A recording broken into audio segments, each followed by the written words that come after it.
Hello, I'm Tom Wolf. I'm the Executive Director of the Energy Council at the Illinois Chamber of Commerce, and I'm wondering if you know where your energy comes from. We all rely on energy of some kind to live, work, and play every day. But for something that is so important to our modern society, there are a lot of myth, misinformation, and misconceptions about where our energy comes from. Let's see if I can clear up some of the basics about energy in Illinois in a few short minutes. Typically, we use energy for one of three things: to power devices that run on electricity, to heat our homes and businesses, and for transportation. So let's talk about electricity first. In Illinois, almost half of our electricity is generated from nuclear power plants, with coal-generated electricity coming in a strong second, and the rest from a mix of natural gas, solar, wind, and a tiny bit of hydropower. Let's break this down a bit. Most people don't realize that Illinois creates more nuclear power than any other state in the country. With 11 reactors at 6 sites across north-central Illinois, these plants have given us decades of reliable energy without carbon dioxide emissions. Though coal-generated electricity has decreased in recent years, it still provides 43% of the state's power. Illinois has a long history with coal because it has an abundance of coal buried underground. In fact, there is more energy in Illinois' coal reserves than in the oil reserves of Saudi Arabia. Illinois is ranked 5th in U.S. coal production, and coal mine production in Illinois has increased 50% in the past 4 years, with more than 80% of that coal being shipped to other states and countries. Though natural gas is being used more and more to generate electricity across the U.S., it only provides 3% of power generation in Illinois.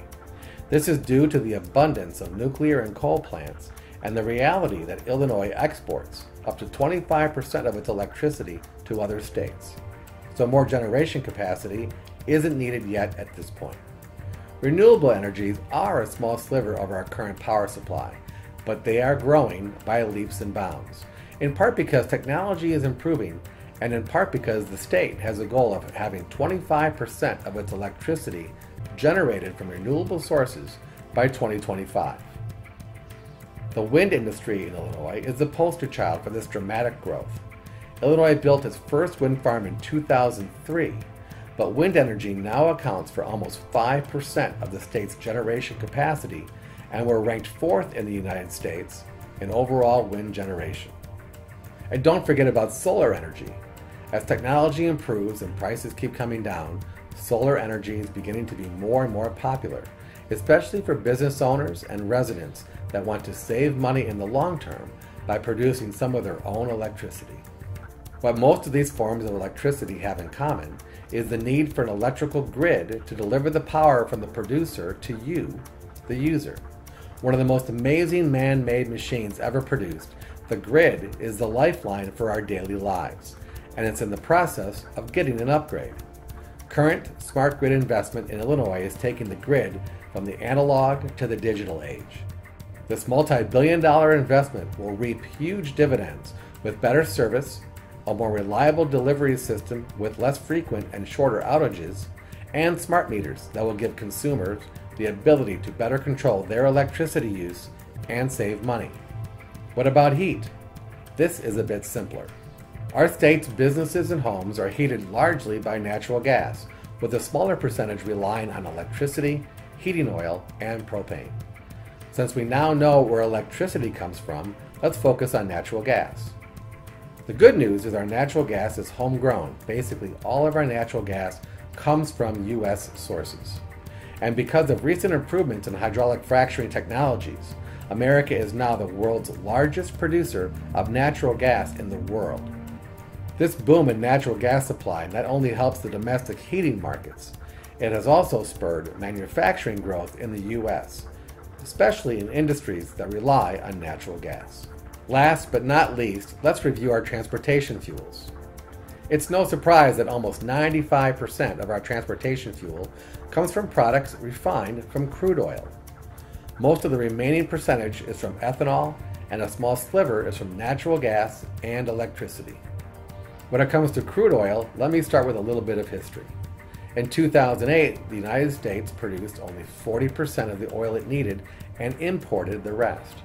Today, 60% of our supply is domestic. Some reports have that number climbing up to 75% by the end of 2014. Sometime in 2015, the U.S. is expected to become the largest single producer of oil in the world, surpassing Saudi Arabia. Again, this is because of the increased supply from new hydraulic fracturing technologies. So about 1/3 to 1/4 of our crude oil supply is imported from foreign countries. But from where? The 8 largest suppliers of foreign crude oil changes from month to month, but they can be clumped in the following 3 groups. At the small end, you've got Kuwait, Iraq, Colombia, and Nigeria. Then Mexico, Saudi Arabia, and Venezuela form the next group, which leaves the biggest slice of the pie for Canada. Yes, Canada, by huge amounts. Alberta, Canada has massive oil sands with reserves that are second in size only to Saudi Arabia. The good news is that it's a growing supply from a friendly neighbor. The sobering news is that getting the oil out of the ground currently takes more energy than the other types of extraction, which causes more greenhouse gas emissions. From Alberta, the oil is shipped via pipeline to the U.S. for refining. The 5 refineries in Illinois and Northwest Indiana get much of their crude oil from Canada, which means it's more likely than not that the gas in your Illinois car was refined from oil from Canada. When it comes to ethanol, which is blended with gasoline to cut down on emissions, Illinois ranks 3rd in the country for production. Most of the U.S. ethanol supply is made from corn, though biofuel research might change this in the future. Finally, much like the grid that moves electricity across the country, natural gas, crude oil, and refined products like fuel for cars, trucks, and jets rely on a vast pipeline infrastructure. This map shows all the business-to-business underground pipelines in Illinois. This doesn't include the smaller lines that bring natural gas to your house. Pipelines are the most efficient, most reliable, and safest way to bring product to market. Illinois is lucky to be at the hub of the nation's pipeline network, much as we are with the railway, highway, and internet networks. So that's a quick snapshot of where we get our energy from today to power our devices, heat our homes, and move our cars, trucks, and planes. But what's next? Increased use of renewables, increased oil and gas production in Illinois through hydraulic fracturing, better battery storage, cleaner coal production, advanced biofuels capacity. No one knows for sure, but the research is robust and the payoff will be big. No matter what happens next, it will result in jobs for Illinois. A recent study by Northern Illinois University showed that more than 50,000 jobs in Illinois are directly related to the energy industry, and energy jobs average 50% higher salaries than the state's overall average. I hope you found this recap helpful. We use energy for practically everything in our lives, so I'm glad you have a better sense of where it comes from and how it gets to you. For more information on the Energy Council, please go to ilchamber.org and click on the Energy Council page. Thank you.